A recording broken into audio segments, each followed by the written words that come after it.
Today we're going to be covering price ceilings, which are a tactic used by a government, which means that it's the maximum amount someone could charge for a certain good or item. So we're first going to look at a price ceiling that is not binding on this graph, and then see the price ceiling that is binding on this graph. So first, on the price ceiling that is not binding, we know that it's not binding because first it's above the equilibrium line. So, and it's above the equilibrium price too, which is right over here. So it's not binding and has no effect on this chart really, because simply the price just got lowered above the equilibrium price. And this is different when it is binding, and how we know it is binding if it's below the equilibrium price right over there. So when the price ceiling is binding and when it is lower than the equilibrium price, we know that it creates a shortage as the price lowers. And we see that there is a bigger demand over here, but the supply is not enough. So that would be a shortage. So when a price ceiling that is binding is imposed, there is a shortage, while if there's a price ceiling that is not binding, there is no effect. Hello everyone, today we're going to be learning about the price floor in economics. So first we have the price floor that is not binding and the price floor that is binding graphs. And first thing we need to know is a price floor. So a price floor is the minimum price the government sets for a certain good, product, or service. So first we're going to look at this graph, the price floor that is not binding graph, and we want to see why it's not binding. So a price floor is not binding when it's below the equilibrium price. So the equilibrium price is $3 right over here, and the price floor is 2 instituted by the government. And so it creates no effect.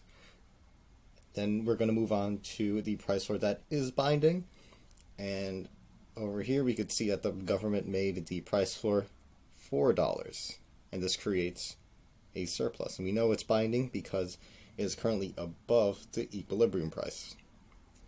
And so in summary, when a price floor is binding, it's below the equilibrium price and has no effect on the market. And finally, we see that a price floor that is binding is above the equilibrium price and will create a surplus.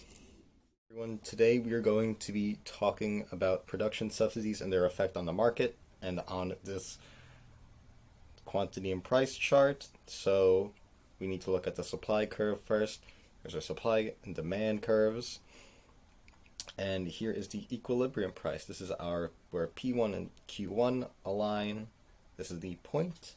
And then this is the subsidy difference, which means that in subsidies there's going to be an increase in supply. So there's going to be a shift in supply after subsidy. It's going to go to the right and downwards right over here. So P2, or price 2, and quantity 2 are going to line up at this point. So the equilibrium price will move to the right over here, and so supply will shift towards the right as a result of the production subsidies.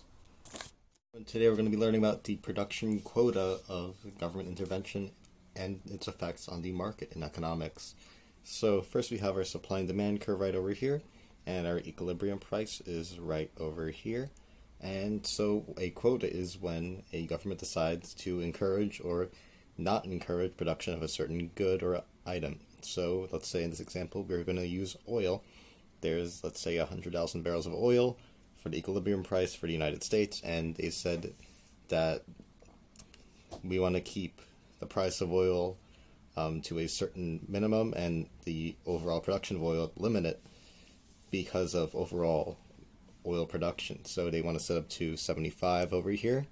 So they have this quota, and it is used to decrease production on the left side of the equilibrium. However, if it was on the right side of the equilibrium price, that means, let's say if it's 125 barrels of oil, that means they would want to increase production of that said good. We're going to be quickly covering the excise tax on cigarettes, part of the government intervention and economics. So we have the supply and demand curve, and we see that the equilibrium price is right over here, with the quantity being 10 and the price being 5. And after this excise tax is put on the cigarettes, there is a disparity going on, this difference in price.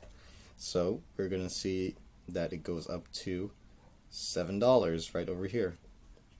And the important thing to know about a tax is that it is paid both by the producers and consumers. And we know the regions as this is the consumer's surplus. This region and this region are the amount of tax revenue consumers pay, while this region and this region are the amount of tax revenue that producers pay. And finally, this final price over here is the amount the producers receive, or the price producers receive. And this region and this region would be known as deadweight loss.